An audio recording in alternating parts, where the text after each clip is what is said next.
and a 3, and a 2, and the 1. In the year 2000! It's the Sunset Flip Wrestling Podcast, coming to you live on Double C TV, featuring Darren. Oh god, we're doomed. And Double C. Wrestling gets you laid.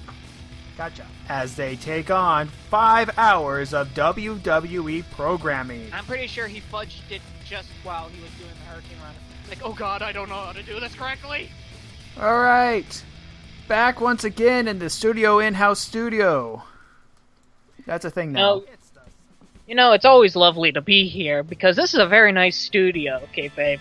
Yes, this is a very nice studio, and we have very nice equipment and very nice air conditioning in the background if you turn up your speakers all the way up.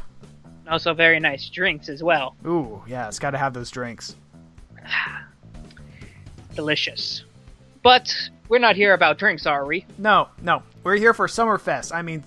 SummerSlam. Yeah, SummerSlam. Or disappointment for my terms. Yes, we have SummerSlam and Monday Night Raw. We're skipping SmackDown because nothing happened. Nothing needs to happen. Well, shouldn't we break what the big news was that came out this week? Was it the Darren Young thing? Yeah, we should talk about that. Okay. Certainly. So, Darren Young essentially came out of the closet, and it's been actually a very good response to that. Several of the high-up executives praise Darren Young, and it's good. It's good for active athletes. I think it's terrific. Oh yeah. And I also love the fact that they're not playing off of it right now. Yeah, right now. I hope to dear God that doesn't change. Yeah. I mean, we don't need Orlando Jordan. Or an Orlando Jordan TNA gimmick here. Yeah. Because if you don't watch TNA, you've never watched TNA, if you remember the Rico gimmick from WWE, turn that up to 12 on the 10 scale, and you get the new Orlando Jordan. Yeah. It's mix in a little bit of 1997 Gold Dust. I was thinking more 1997 portrayal of gays in the media. Well, that too.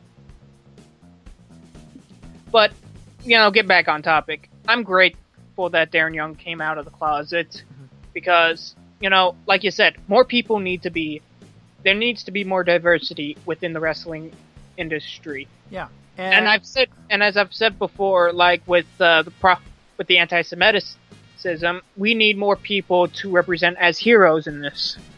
Yeah, and even in general with the whole sports thing, I mean, we have that one guy, I forget what his name was, but he plays for the Golden State Warriors, I think. He came out earlier, and he's active member. And I think there's someone in football that is too. And, it's... over time, this is not going to be such and such of a big deal. But right now, it is a really big deal. And I also think it's a really big deal for wrestling because this is a very testosterone-based, quote-unquote, sport. Yeah. And it really does need people... It really does not need to show people that you can be gay, but you can still be a badass as well. You don't have to be the lisping sailor talking guy. Yeah. As that bad Instead, you can be the millions of dollars. Millions of dollars. Millions of dollars. Yes. Still have fun with that. Hey, it's still awesome. I know it is. It is. Even a year later. That's a good catchphrase. When a year later you can do it. Yeah. We should probably cover the SummerSlam Access thing. 2K Sports, whatever, released their 30 years of WrestleMania roster list. This is not the full roster. It's just for their 30 years of WrestleMania mode. It's like the Attitude mode for 13. Oh, You mean the story mode? Yeah, it's one of the story mode things. Mm-hmm. Yeah. And the roster was interesting. I bring this up because they had JR and the King out there introducing all these people. Damian Sandow was there too. And then all of a sudden Ric Flair comes and he's all drunk off his ass. Naturally. And I don't know. It was just fun to watch. Yeah, you give him free access to a booth stand, and he's like Scott Hall. I love Ric Flair, but man doesn't know how to hold his liquor. Hey yo, you got some beer? Man, that's a shameful Scott Hall if he's going straight to beer. Oh, I always imagine him with Jägermeister. Oh, you have Jaeger? Oh man, I can go for some Jaeger. How about some whiskey? Oh god. Because I'm the bad guy. Okay, that's enough of that. My bad Scott Hall impersonation. Oh, poor Scott Hall. Actually, no, fucking. Oh yes, I'm feeling this is gonna be a great day. Great show ahead of us. Shit, we have. So, what was the roster for the 30 years? Well, it had a bunch of legends. Let's see, Hulk Hogan's in it. Now, mind you, Hogan is going to be in this game. 2 versions of Triple H, 2 versions of Rock, 2 versions of Shawn Michaels, 2 versions of Ric Flair, Big John Studd, King Kong Bundy. I say Ric Flair. There's 2 of him. And Batista. Batista is going to be in the game. Nice. I've been thinking about Batista lately, and he's been in a lot of movies. If anybody's seen, like, The Man with the Golden Fists, it's that, RZA movie that the RZA directed, and it had, Russell Crowe in it. He was in that. He was the golden guy. But, really, I would love to see... I was thinking about, recently, they were coming out, when I was re-looking over, like, the old Tekken roster of people, I was just thinking, man, that would be awesome if we had a movie with Batista playing King. Who? I bet he could do it. Just have to patch up all those tattoos around him, and he could do it. I bet you he could. Yeah. So, here we go. We got SummerSlam. Anyways, enough talking about other crap. It's SummerSlam. Yeah, well, let's go with SummerSlam. Okay, so we're going to start with the pre-show. I actually watched this. This was... skipped around. Oh, boy. It's like, where's the match? Where's the match?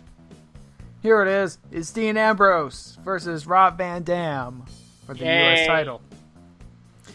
The guy I don't care about versus a repetitive guy. The first half of the match was actually very good. Yeah, I could imagine. As much crap as I give them, they probably are good wrestlers. Yeah. Then Rollins and Reigns show up, and then immediately afterwards, Mark Henry and The Big Show also show up. Michael Cole goes, oh man, what's going to happen next?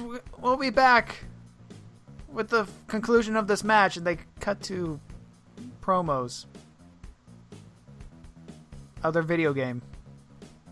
My god. On an internet show, pre-show. On an internet pre-show. For a pay-per-view. For a pay-per-view. Yes. My god. There's whoring, and then there's this. It's like, you don't need to put a commercial here. This isn't SmackDown. My god. I'm I'd be disgusted if I was watching this, but with the results, I'm even more disgusted. Yeah. Anyways, so there's a Reigns spear after a missed 5-star disqualification. Disqualification. Yeah. Or pay-per-view. Yeah, more pay-per-view. Okay, so SummerSlam. No, what I meant was for a pay-per-view, and yes, this was online, so you could argue whether or not that it's fair to say that it is part of the pay-per-view. It is a part of the pay-per-view because it's the pre-show for the SummerSlam, so I'm counting it. But having a pay-per-view start out with a match that ends in a disqualification. Any person who paid to see SummerSlam, never mind like people paying on their TV, they didn't see this. I meant people who went to the stadium, who got in there, who are watching this for the other matches. They pay for their stuff, and for this big event, and this is how it starts. Yeah. You see my problem with it. Mm-hmm. This is a wasted opportunity. Well, and I'm on the shit of the Shield, and the Shield is on my shit list as well, with what happened on Raw. Anyways, to the actual event.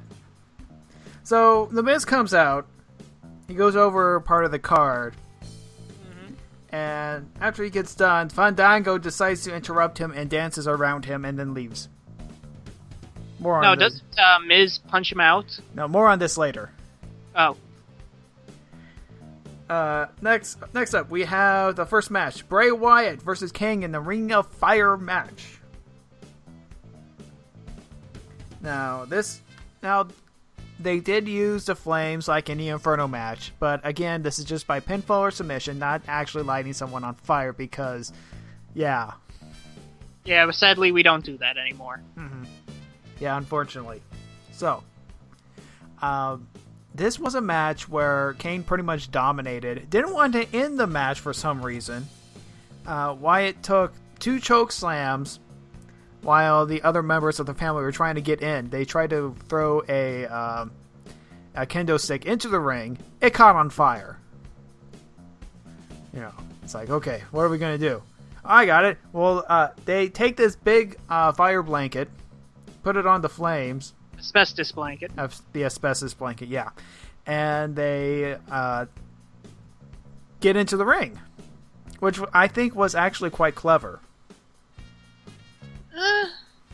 Actually, yeah, I would consider that clever because, well, you're using something to not get fucking burned. Yeah. Oh. Wouldn't that count as a disqualification? It would, but there are no DQs. Huh. I don't know. But a couple of interesting notes. They did try to use a fire extinguisher first, and that didn't work because it's a gas fire. I was gonna say, it's a gas fire, and they probably used one for a water fire, huh? Yeah, something like that. and it's only spreading. Oh shit! And Bray Wyatt was like, "Oh no, I don't want to get burned." I mean, you could tell because they weren't going off like the ropes as hard, and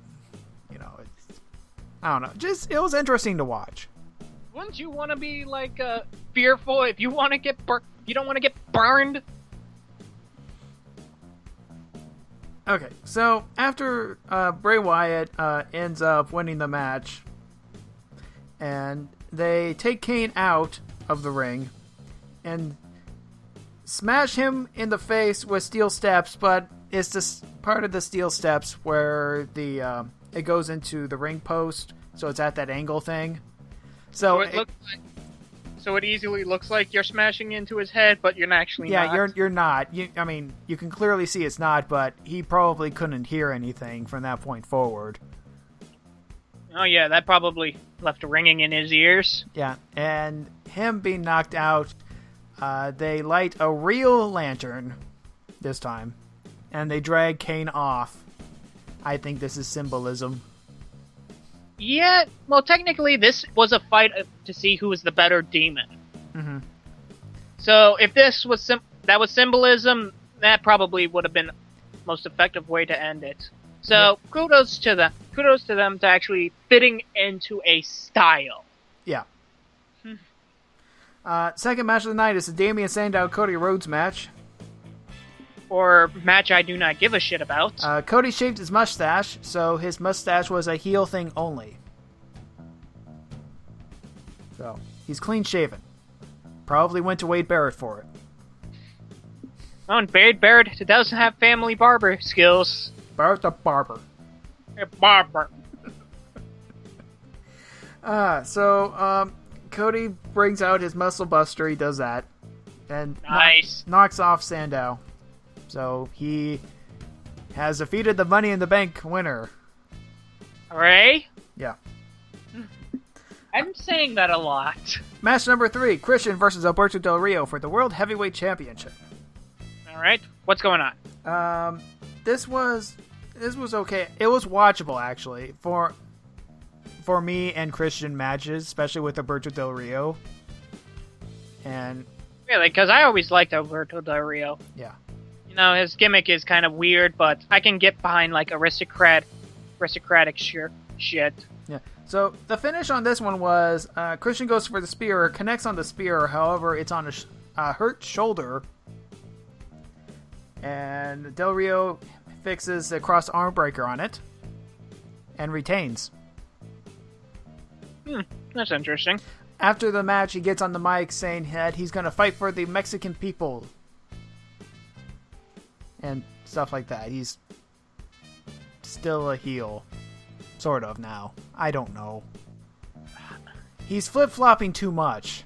He's tweening way too much. Yeah, he's flip-flopping as a tweener, if that makes any sense. Well, I'm just going to say he's a tweener for right now. And let's go with that. Yeah. Okay, next up. We have the Natalya versus Brie Bella match. Apparently, during... this was already set up before the pay-per-view, but during Access, they had a match where that woman from Entertainment Tonight or whatever... Oh, the new one? The Maria Kennels... No, not Kennels, but... shoot. The one that was at WrestleMania... Oh, yeah. Yeah, it was in a match with Natalya versus... I don't know. I think one of the Bellas and... what was it? Eva Marie. That's the one. The one with no talent and no charisma. That's the one. Alright. So the bland one versus the bitches. Gotcha. Yeah. So in this match, Brie taps out. Everybody's happy. Because Natalya wins a match. Thank fucking Lord. And has new ring gear. Which is actually quite nice. It actually is a long time coming for her to actually win a match. I was starting to think there that WWE holds a very weird hatred for the Hearts for some reason. We have a backstage segment after that. It's Ryback, and he's being a bully because that's his gimmick now. He bullies catering because the soup is cold, even though the soup is supposed to be cold, but he doesn't like cold soup. Yeah, that's the segment. Okay, I want to get your thoughts on this, because this is weird to me. It's more infuriating to me, actually, more frustrating. That there's a guy on their staff, mind you, he's supposed to be the villain. Fair enough. I'll give him that. He's supposed to be the villain, but someone on his staff is literally bullying his staff up, and there's been no comeuppance about it. Right. You see, his gimmick is that he's what not to be in the Be a Star campaign. It's a stretch, dude. I think that's what it is. It's like that stupid, assembly thing, like in like middle school or whatever. It's like, so we're literally making a guy out to be a PSA. Yes, it's a PSA / after school special. Ugh. And you know what? You don't have after school specials anymore. So this is what you got, kids. I think it's better that they don't get after school specials. Because those were stupid. Yeah, they were. And then they make you watch it in school anyway. Which is technically not after school, it's an in-school special. Yeah. Anyways. But, I I really just have a problem with it because, there should be some comeuppance coming up. Literally, there is nothing going on with this guy except he's bullying people. Mm-hmm. Really, that's my big problem with a lot of this stuff. And is he doesn't like cold soup. And then he doesn't like cold soup. Fine, he doesn't like cold soup. Who doesn't? Who likes cold soup? No one does. Okay, next up, we have the Best versus the Beast, Brock Lesnar. Say it. Brock Lesnar versus CM Punk. New stipulation: no disqualification. I'm fine with that. You need to work to their best degrees, and no DQ is actually very good for both Punk and Brock. Yeah, Brock Lesnar is dominant as always. I've been really enjoying all of Brock Lesnar's matches since his return because I know his win-loss record is not all that great, especially dealing with steel steps.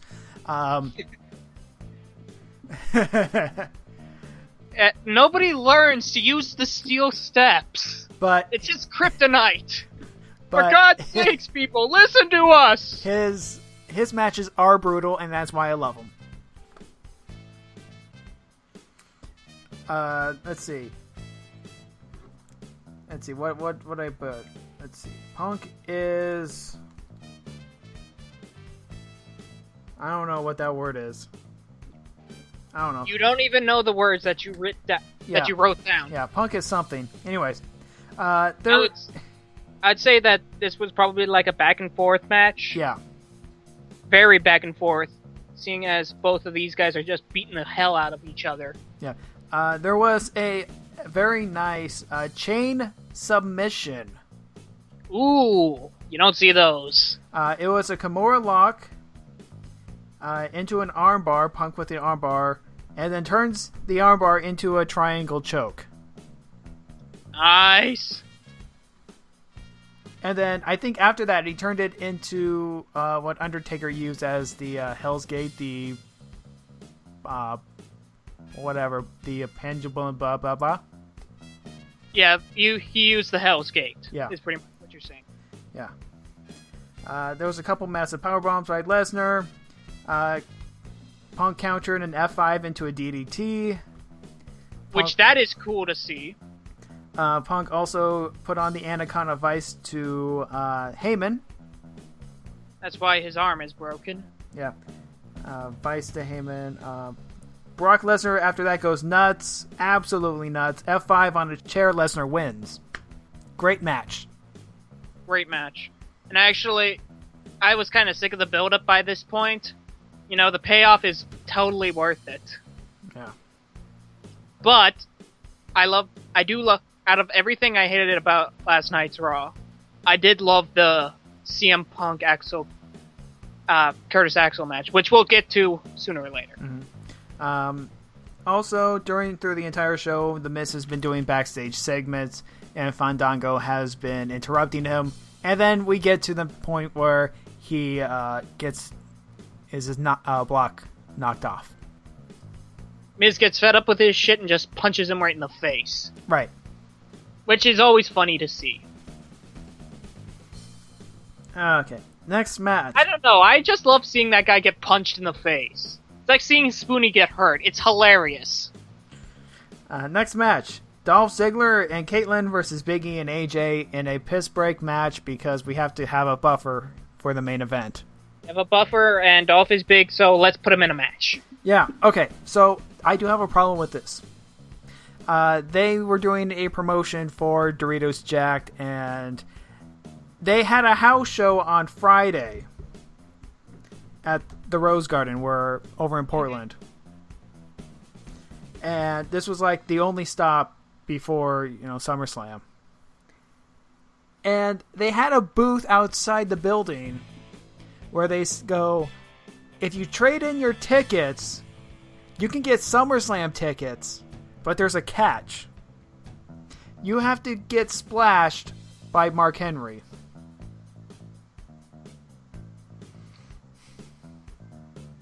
So, that sounds painful as all hell. So this guy does it. He sees the doctors, the WWE doctors and all that stuff, and on Access, he gets slammed.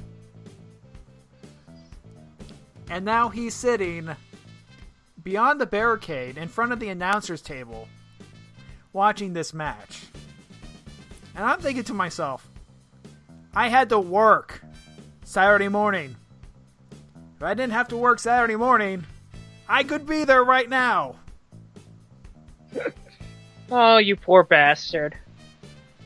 Pisses me Oh, well. off. Anyway, You whatever. win some, you lose some, dude. Whatever. I was in the crowd at the last No Mercy pay-per-view, and I was on TV like all the time, so whatever. The camera loved you. Yeah, exactly. Oh, so you were that asshole. Gotcha. Yeah. I had the green Save Me Y2J sign. Nice. So, anyway. Okay, so here we go. AJ gets speared again, faces win, yada yada. Nothing really that interesting in this match. Nope. Moving along. Main event time. Here we go. Daniel Bryan versus John Cena for the WWE Championship. From what I hear, this match was great. This was a fantastic match. Daniel Bryan hit John Cena with the STF and actually looked right this time. Nice. Let's see. Daniel Bryan also pulled off a rolling German suplex bridge. Nice! Yeah. My God. That is awesome. Yeah. And then partway through the match, I forgot Triple H was here. You know, because he's a special guest referee. Oh, yeah. We'll get to that. Okay, also, one more, another awesome thing that Daniel Bryan did. The one-sided superplex. Now, Nice. I have to explain this. Because you're thinking, oh, what's a one-sided superplex? Well, I know what a superplex is. Yes. In this move, Daniel Bryan hooked his legs into the ropes while he did it. So he didn't actually hit the mat. Only Cena did. Oh, that's cool.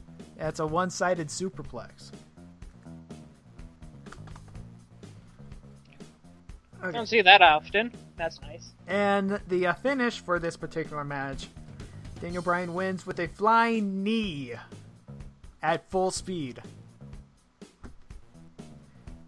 Nice. He goes Muay Thai on the motherfucker. Yeah. If it was a Shining Wizard, it would have been even better. Because it's a Shining Wizard. Yes, I love Shining Wizards. Oh, I forgot to mention on last week's show, AJ pulled off a Shining Wizard too.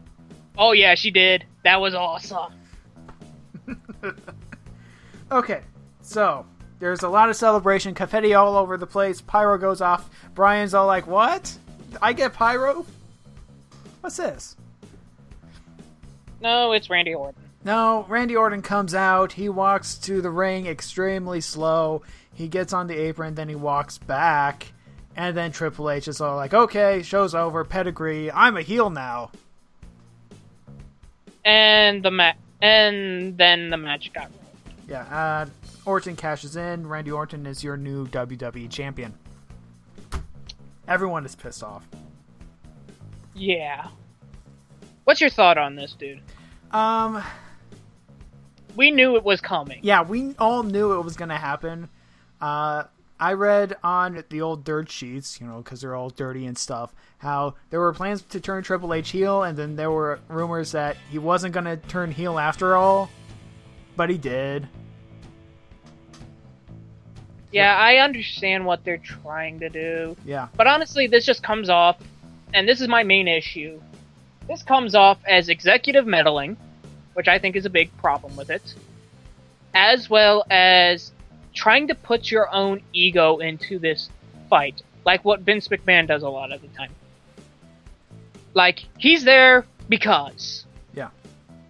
And this is really what it's coming down to. This should be a fight between Orton and Bryan. But no, we're getting everybody else involved because Triple H needs his ego trip. Collusion. And I know I'm sounding like an asshole for saying that, but really, that's what's coming down to. So and that's salty. and that's what's pissing me off. Is like, we could have had something great between these two. I mean, Orton is a fine wrestler. I'll give him that. He has no personality whatsoever, but if you give him something, he probably can work with it. He's been a heel before, and it's worked out fine. But no, you give Triple H the mic, and literally Orton is in the background. This is a fight between now Triple H and Daniel Bryan. And I'm sorry, but this just seems like another stupid way to go about it. And that's what infuriates me. They could have done anything else. And another thing, to get back onto that Be a Star program, let's save that for later. Let's talk about Raw. About Raw. Okay. Once again, no indie spot because my DVR decided to freak out. Nice. And decided not to record yet another rerun because it's saying, "Oh, look at all these entries for the shows that I'm not recording." It's just being an asshole to you. It's trolling you, dude. It's Comcast. What do you expect? And what about crap? I always forget their name. Hood Slam. Hood Slam Wrestling. Hood Slam. Nothing new has come out yet. In a while, so I don't know what's going on with that either. Which is sad because I really liked what I saw. Yeah, but I have been spending a lot of times on saltybets.com. It's not necessarily wrestling, but it's basically Mugen. Mugen, the fighter thing. Yeah. Basically, what Salty Bets is online fake gambling for random CPU versus CPU matches. And it's taking Twitch by storm. Nice. I don't know. One question: do you actually pay money for this, or is it, like you said, or is this just pure fake gambling? Like you're betting this much on this guy to win? It's purely fake gambling. Okay, no money is getting involved. No money. You don't pay anything. You just sign up. Start with 400 salty bucks, and you lose that pretty much right away. Never bet on DBZ. Yeah, go figure. Not even once. Okay. Anyways, off topic. I'll keep that in mind next time. All right. So Monday Night Raw. The show starts out with John Cena. He says he thanks Daniel Bryan for the match, and he's gonna be getting some surgery because his elbow has another arm attached to it. Yeah. No. I think I wouldn't say that's a cyst. That's a bubble on his arm. Yeah. Yeah, he's got a baseball attached to his elbow. Yeah, that shit is nasty. Yeah. My sister came in looking at that, and she said, "Ew, ew, ew. That's not natural." So he says he's going to be out 4 to 6 months. I expect 3. Because they fib on the numbers all the time. I'm expecting 3 to 5 at best. Yeah. But my problem with this is that... Actually, no, I don't have any problem with this because it allows other people to get involved. Yeah. So then Daniel Bryan comes out. He gets invited, and then Stephanie McMahon comes out right away, and she defends her husband for his decision as best for business and how Bryan is a B+, solid B+ material. And I'm just thinking, I have 2 thoughts. 1, am I in 2000, the year 2000? Because I think I am. And second of all, this is pretty much what's going through my life right now and work, because it's like I'm trying to move up. I know I'm pretty much the best thing out there, and I'm not getting it. I know how you feel, man. I'm trying to get full-time, only getting part-time. Yeah, so, I share a lot of this feeling. It's like, you're not an A, you're a solid B+. Thumbs up. That's just... I get pissed off when people say that. You're just not good enough. Why? Yeah. Because we just don't like you. That's literally what they're saying. We don't like you. Yeah. Anyway, so. And this pisses me off more because they say it's because Daniel Bryan is short. Yeah. Now, if anybody knows this personally, I'm 5'6", 5'7", 5'8", maybe. I'm not 100% sure. I've grown a little bit. But being told you can't do something because you're short is one of those little anger buttons that hits me in the back of the head. Oh yeah, I get that too. You see, I'm only 5'10", and the whole dating scene, I'm at a huge disadvantage because of that. It's crazy. Yeah, well try to do it when you're only 5'6", dude. I know. Anyways, so Brian is all pissed off and goes off on Stephanie. Crowd shouts bitch at Stephanie, which is almost what they used to call her. They called her an S-word. Yeah. Well, you can't say that anymore. The crowd can say it all they want. Oh, yeah.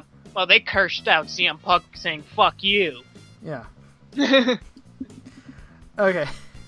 So Stephanie ejects Brian out of the building with security. So. Yay, wrestling. It's not like he's going to come back. He comes back later. Spoiler alert. Yep. Match number 1. Damian Sandow versus Cody Rhodes 2. I thought it was fun, but I pretty much was in the hindsight of this was probably just like the match last night. It sort of was, but there were new moves. Cody does the moonsault in this one. Sandow does the Edge-O-Matic. Nice. But Cody Rhodes ends up with a roll-up victory. So he's 2-0 versus Damian Sandow. Didn't they say he's number 1 contendership for the World Heavyweight Championship at this point? Yeah, it's like one of those, he should be, but he's not going to be. More on that later. Anyways. Okay, so Brad Maddox is backstage. He's doing damage control with some of the superstars and their tweets. This is what would have happened if Twitter was around in 1999. Yeah, pretty much. So Ziggler goes... Go ahead. Oh, no. Okay, so Dolph Ziggler is going to go 1-on-3 versus the Shield. No, I don't want to sound like an asshole because I know this is bad guy doing stuff again, but this sounds like something that you could sue your company over. Yeah. Harassment in business. Yeah, but this is going back to the 2000 thing. This was Kane's gimmick at the time when he wasn't doing anything. It just happened in random matches where he beats the shit out of people? Yeah, it's like the McMahon-Helmsley faction goes, okay, this guy's a thorn in our side. He's going to go 1-on-1 versus Kane. And everyone goes, oh crap, he's going up against Kane. Kane's a big dude. So, it's essentially the same thing. Yeah, but I don't know. Am I getting too old where the past is looking hazier to me? That I'm just thinking, nah, this doesn't work? Maybe. So, okay, next up we have Paul Heyman. He's in the ring. I liked this part. He says he's going to end the family feud. He's gonna practice some forgiveness. No, you're not doing it right. It's more like, join me, Lee. Together we can take care of the Emperor and come back to the dark side. Pretty much, I said, join with me. And I was going to write the whole Star Wars thing. And yeah. Best in the world. Yep. Okay. So, good segment. Next match is Dolph Ziggler versus The Shield. It would be, but no. Oh, wait, they had another match beforehand? Crap, yeah. Yep, they have the Funkadactyls versus AJ and Layla. You can guess why I forgot this match. I noticed a salty bet sign in the crowd. It was very small. It said all on Wafu. You bet all your money on the one with tits, basically. Nice. It's kind of hard to do that when they all have tits. Yeah, exactly. That makes it even funnier.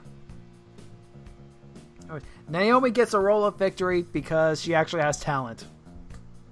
Yeah, she has talent, but really this was kind of a terrible match. I had no intention. And I did not pay attention in this match because it really hazed me over. Mm-hmm. Now we can get to your Dolph Ziggler versus The Shield. Which I think... Ziggler actually held his own pretty well against the Shield. Yes, he did. Seth Rollins hurts his knee. More on that later. Yeah, you think that's actually like a real thing? Because it looks like he's been favoring his right. Yeah. And holy crap, that spear at the end of the match. Yeah. I jumped out of my seat. Yeah, that's another point of Ziggler selling it like it's $1 million. Oh, wham bam, thank you ma'am, it's over. And the Shield wins. Mm-hmm. Another problem I have with the Shield, and I've gone over this before, they're too powerful for my case. They're too unstoppable. They're the hired guns now, sort of thing. They're mercs, yeah, I get that, but really, even then, they shouldn't look this powerful that they win all their matches. Okay, so next up... It's just a little thing that bugs me. Alberto Del Rio versus Sin Cara in a match that I hated. Holy crap. Yeah. People backstage were pissed at this. Oh, I could bet. That's why CM Punk was so pissed off. Okay, so, 30 seconds into the match, there's a spot outside the ring.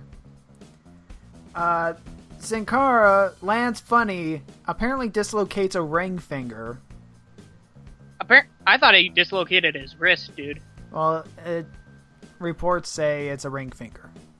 Nice. Calls the ref right away. The ref holds up the X sign, meaning someone's injured. Gets into the ring. The ref stops the match. Del Rio is pissed off. Oh, yeah, you could see in his face he's angry. Yeah. So, he then goes on about, Mexican people and all that stuff. And then Ricardo, he comes back. He's up on the stage. He has the mic. Mm-hmm. That he goes, "No, you're no hero to the Mexican people. I'm going to show you who I work for now." And everyone think it's Rey Mysterio. I thought it would be... that would be good if it was Rey Mysterio, because it would have been, fitting for one another. Yeah, it would be fitting for the whole, thing about Latinos and stuff. But no. No, we have an Attitude Era swerve with Rob Van Dam. Yeah, which I'm not complaining about. I am. It's just like I said, Attitude Era was nice, but its time has gone. You cannot do PG Attitude Era. I mean, Rob Van Dam is probably a big fan of Mexico. Nah, probably not. I think he's more Japanese. No, I'm talking about the 420 stuff. Oh, yeah. Oh. Besides that... Rob Van Dam and Alberto Del Rio fight. Someone gets the upper hand. I forget. I think it was RVD that gets the upper hand. Yeah. Oh. Okay. So you have that to look forward to. Yeah. Okay. So next up.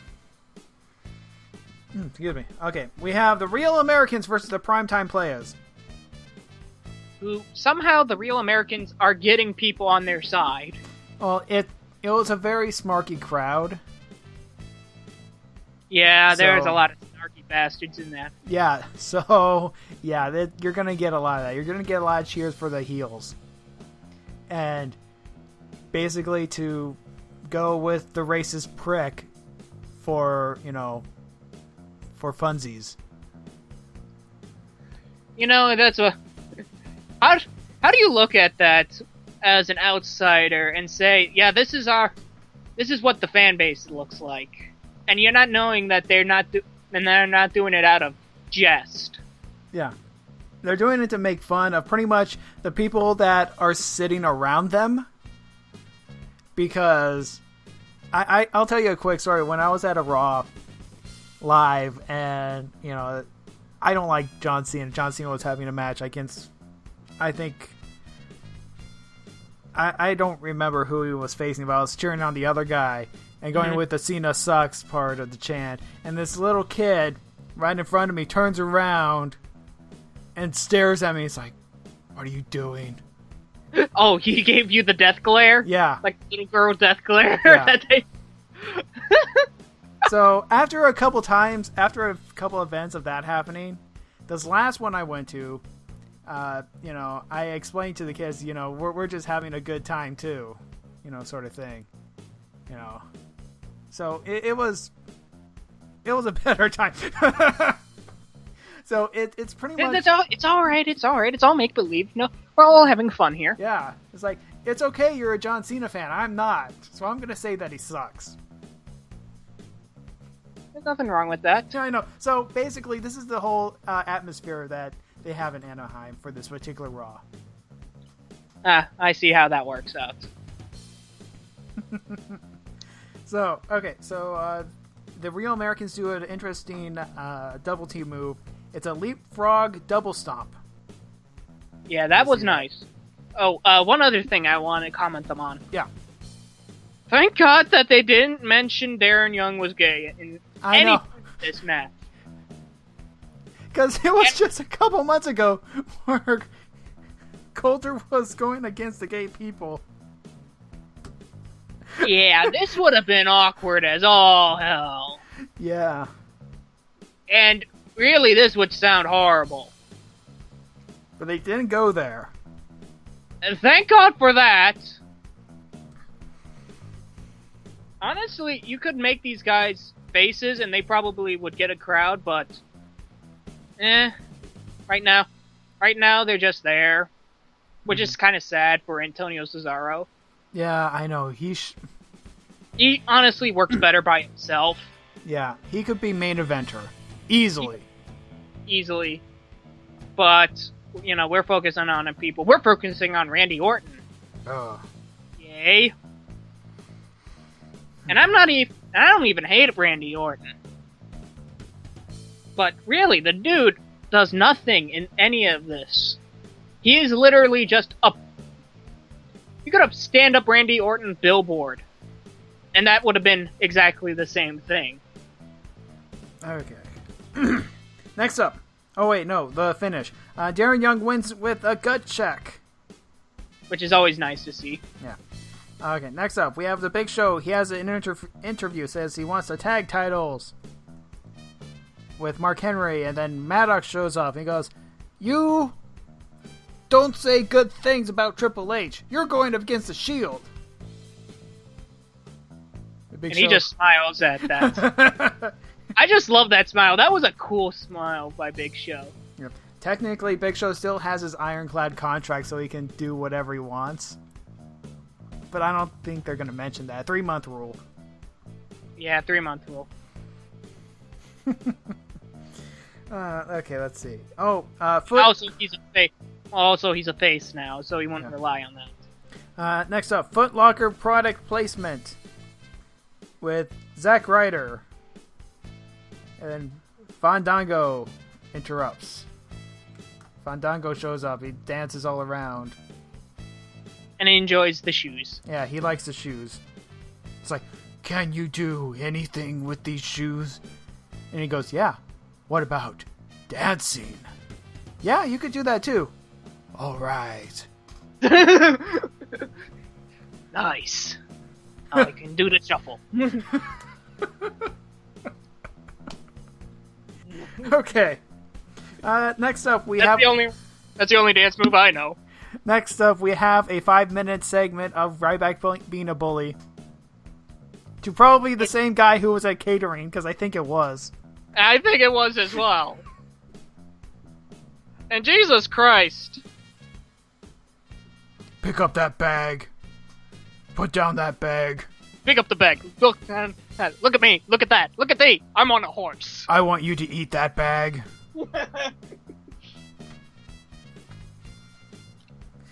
Oh, just on fire. Again, I go on the be a star, don't be a bully.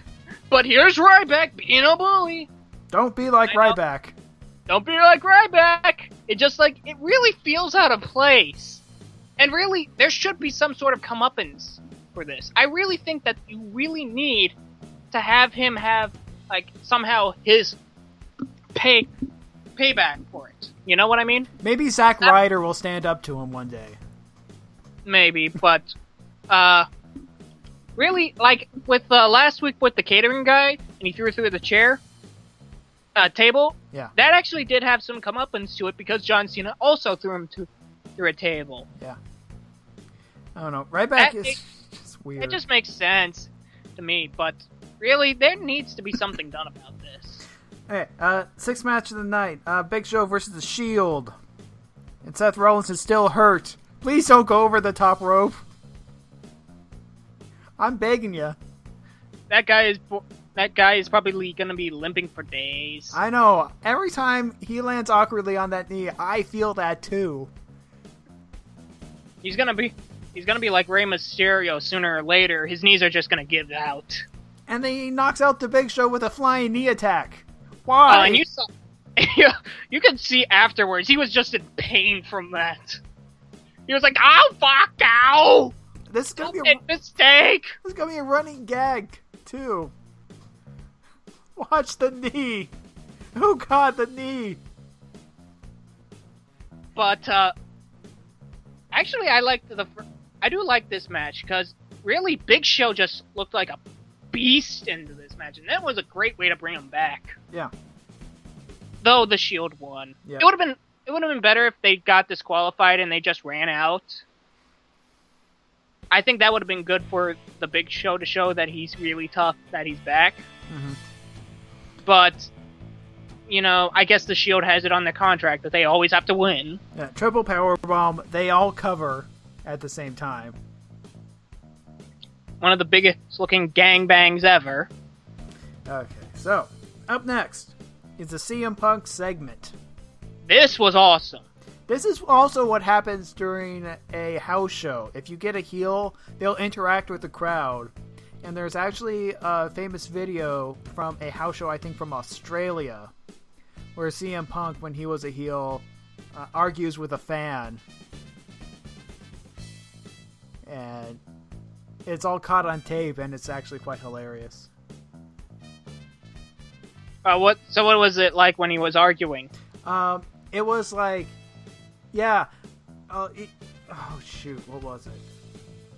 Basically, he called the audience member gay for having a faux hawk, and you have a vagina.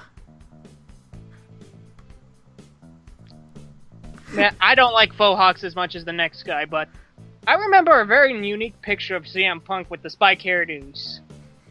Yeah. You could have easily thrown that back in his face.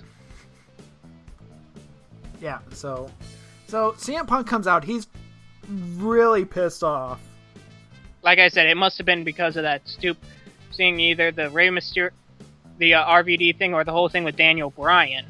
Yeah. 'Cause he's just fucking mad. Some guy in the second row starts to boo him, and he snaps. He goes off on this guy. He fucking snaps. Oh. Dude, it was glorious. Basically, that's how you do improv, folks. It's like, come into the ring, I'll give you something to cry about. That sort of thing. I just loved it. I was waiting for him to actually come in to the stands, but you can't do that, obviously. You know, but I'm just waiting for that one day that a guy throws something at him, and he just goes out and starts beating the shit out of him. Yeah. Or one day that one guy fights back and he just beats the shit out of CM Punk. Because I just would find that hilarious. Or like that guy who decided to low blow Randy Orton in South Africa. No, that was John Cena and Big E. No, that wasn't. It was a random fan that just came into the ring and low blowed Randy Orton while he was on like the second rope. Oh, God. That was mean. He was arrested. He cut a very poor promo afterwards because he had a camera phone or something. And the officer that's like at the station, and he goes, "You know, that's just a story, right?" Oh no. Anyway. I would have gone, yeah, I know it's a story. Still pisses me off as all hell. So he calls Paul Heyman out to the ring. Then proceeds to say, "Sorry that I didn't break your face. I'm going to take your arm." Says that a couple times. Oh yeah, he says he's going to take his arm, he's going to mount it on the wall, he's going to take a big shit on his arm, and then he's going to, like, fist him with his own arm and stuff like that. Mm-hmm. Like, it was getting graphic. Yeah. So, Heyman's like, okay. Curtis Axel, go get him. Oh, wait, no, your fists aren't taped. We'll be right back. Commercial. And then he sends Curtis Axel. And by God, the carnage, Kang. Oh, yeah, this was a match. This wasn't even a match, but it was great. So this was necessary. Chair shot. I almost thought that was a headshot, too. And just, it's okay. Chair shot, the ring bell, the table, just everything. I just love the fan that was pointing at the other guy like, use this! Use this! So I guess they put this together because of the extra time. It makes sense. It makes sense, and it was the best thing of the night. So, man. Love it. I loved it. You know, the best thing of the night, and it was just improvised. Mm-hmm. Next up. But I do have to say, this was very much more of an emotional match than... Yeah, this was like literally pay-per-view stuff. Like them screaming, "You broke my heart! I'm gonna break your leg! Break his leg! Ah, you think you're better than me?" And then he just comes back after that and just beats the shit out of him. They beat the shit out of each other. Then he slams his head with the GTS on the steel chairs. Oh, yeah. No, steel steps. Yeah. Which, that looked nice. Love it. Love it. Best thing of the night, and it was not intended. Next up, we have Bray Wyatt versus R-Truth in a squash match. Which, I didn't pay much attention to this match, but I got the big gist of it. And I'm pretty sure, like, none of the other people in the family interfered. Like, he won straight. Yeah. Which is kind of cool to see that, but, you know, it builds him up as a villain. And something we have to cover, we have a vignette for a new tag team, Los Matadores. Arriba! So, Matador guys. Yeah. Like, there's gotta be, you know, we're gonna get history on these guys probably sooner or later. We're gonna get some dirt sheet about who they are or something like that. We already know who they are. Who are they? Primo and Epico. Wow, they really? Yeah, they got repackaged, and they're going to get a new valet as well. Really, Rosa Mendes really, like, drug them down. Because she wasn't... It's probably for the better. Yeah, Rosa wasn't exactly all that stable, because I think she got a DUI or something. Yeah. So... But yeah, it was better... Yeah. Yeah, it's better that they get in there. But... They're not Spaniards. No, they're not. Aren't they like Puerto Ricans? Yeah, they're Puerto Ricans. And here's Do they have bull wrestling over in Puerto Rico? I don't think so, but this is like Tito Santana and his gimmick change. This is just goofy. This is Tito Santana, the tag team, where he goes from, being the Latin guy is like being good WWE champion, WWF champion, to jobber Ariba man, the Matador. Nice. So, like, really, that's all you need to do is just put them in a Matador and put like masks on them, and they're gonna job out for you. Yeah. If you pay attention to the OSW, the Old School Radio Wrestling Podcast, not radio, Old School Wrestling Podcast, where they critique the Hulkamania era in video format. Yeah. It's a great series. Okay, so next up, what do we have? We have 3MB versus the Usos. I like the match. I like the match as well. The Usos did great. The 3MB did great. Yeah, Usos are starting to get a little bit pudgy. They've always had a little. They've always had a little bit of roundness to their bellies. Yeah, pretty soon they are gonna start looking like Rikishi. Even Rikishi used to be a thin guy, like in the '90s, early '90s. He used to wrestle for the WWF in the '90s, early '90s. You couldn't tell because he's so thin at the time. I think it's just like their that's probably like their family genes where they just plump up. Yeah, basically. So. Yeah, you can't fault them for that. Yeah, I don't fault them that they're just starting to look more like their father. That's all. That can be a good thing. A son's looking like father. Wow, you are just like blowing my mind, man. Well, you take a look at Cody Rhodes and compare him to Dusty Rhodes. Give him a few years.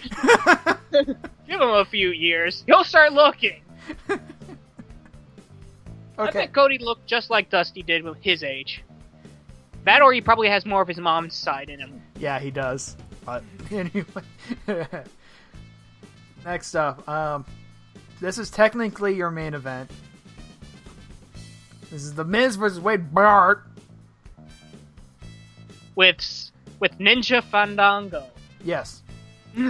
He just ninjas his way into it, flies off the high ring, which he gets air on that motherfucker. Yeah, and just lands right on the Miz's neck. So, more to come later. So, yeah, feud with Miz and Fandango. That should be interesting. Okay, so, here we go. The Randy Orton coronation. This is where I get angry. Okay, so it looks like Triple H, Vince, and Stephanie are all on the same page, all after all. And Triple H gets on the mic, he says, he did it for the future. They're gonna push a guy with 2 strikes on his wellness program. Yeah, we're gonna push a guy who's not the future of this industry, who's been a part of this industry for 10 years, and is really unstable. Yeah. Unstable, and again, if he gets a 3rd strike, he's gone. I'm waiting for that because that's what happened to Jeff Hardy. And remember when he left, he had the title, and CM Punk came in and took it away from him. So. Yeah, Orton has been pushing his luck, dude. And I guess that's why he's acting so bland. Well, that and also divorce can do that to you. Nice. So, not only do we have an unstable guy, he's also fucking apeshit as well. And we're fresh out of Bella Twins. So that's the only way John Cena is holding it together, huh? Yeah, actually it was. That could be fine for you. Okay, so let's see. I just hate the fact that they keep on using the word business. And they say that this is the long-term goal. What's good for business. And or long-term goal for business. Long-term goal, business. Long-term goal, business. You deserve this. Deserve. A guy who, like you said, has 2 strokes against him, who's very unstable, going through a divorce, probably is going to go ape shit on somebody. And you got another guy that the crowd loves. I honestly don't see why they gave it to Randy Orton. Actually no, I do see why they did it. For status quo. They did it because it was safe. And that's what pisses me off the most. Yeah. They did it because because they didn't want to take a chance with Daniel Bryan. Yeah. They don't want to take that chance. They want another Hulk Hogan. So they got Cena, but Cena is out. So they got to do the next best thing. Which is Randy Orton. You're bred for sports entertainment perfection. Sort of thing. Which, again, you could have gotten out of Daniel Bryan. Yeah. This guy was really good. This guy's really good. The only thing against him is that he's 5'8". Yeah. Okay. So. But really, that's the big part of this. And that's like, they swear to God this is shooting. I've defended past that it's not shooting. Some things are not shooting. Some things are semi-shooting with like Punk, who semi-shoots a lot. But this is just straight up shooting, in my case. Because they're laying it out in front of you why they're doing this. Yeah. They say it's long-term goal. I say they're wrong. I say they thought short-term goal. They thought of being it safe. They didn't care about anything else. It's all about breeding. It's all about other stuff. You have to be at least 6 foot to do this. And I swear to God, I thought this would change when Triple H got in there. Apparently it hasn't. Vince still has his claws out. Mm-hmm. Yeah. And that's infuriating. However, I think that this is a girly storyline, because I actually genuinely feel that Triple H is going after, the shorter guy sort of thing. But the character is going after the whole Vince McMahon style of doing everything. Which, once again, this proves why I think this should have been just between Orton and Bryan. Yeah. Because interference with executives, it feels like meddling to the nth degree. It feels like something that you should not do. It feels like this is stuff Vince would have done. And that fell apart on them. That didn't work after a while. The Attitude Era was great, but you couldn't sustain it. It became trash wrestling, as Spoonie Fraser coined the phrase. And I know you don't like me quoting Spoonie on here. Man. Oh. I don't know. We just have a difference of opinion. I can live with that. And you know what? That's fine. Let's see. Let's. But I do honestly think that we're going to go. That this should go. That it's going to probably go in a way that Daniel Bryan is going to start becoming more the rebel guy. He's going to go stone cold on us. Or at least I want him to go stone cold. Yeah, it's going to be Stone Cold Daniel Bryan versus the new corporation, the corporate evolution. That's kind of sad that we're just recycling at this point. Yeah, but after 10 years, I think it's good. Yeah, but... It's actually 15 years since the corporation. 14 to 15 years, so... Yeah, but but Vince McMahon has always done the corporate angle, even if he didn't have corporate. Yeah, but... I don't know. I'm hopeful because we have Triple H, the Kingmaker, we have the corporate champion, we have the Shield being, the muscle, and probably some other guys coming in pretty soon. I know. Like Fandango. Fandango might be a corporate guy. Who knows? Because he's a heel.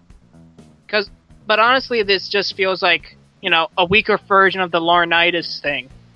Which, looking back on it, yes, I bitched about Laurinaitis, but he did actually a fine job. Yeah. We gotta round this out because we are way over time. Oh, yeah. So Daniel Bryan comes out, Shield beats him up, he struggles to the ring, Orton punts him, the end. Yeah, RKO. Oh, I thought he punted him. I looked away for a second. Nah, it was an RKO. So we have Daniel Bryan after a new neo-corporate beatdown. Name pending, of course. Yeah, they're probably going to just go with corporate, but I think this should be... I honestly am doubtful with this angle, kind of frustrated with this angle because they played it safe once again. They didn't try anything new. They're going with the same old. Yeah. However, this episode of Raw was purely to establish the villain. Yeah, this was a villain episode. This was villains. Yeah.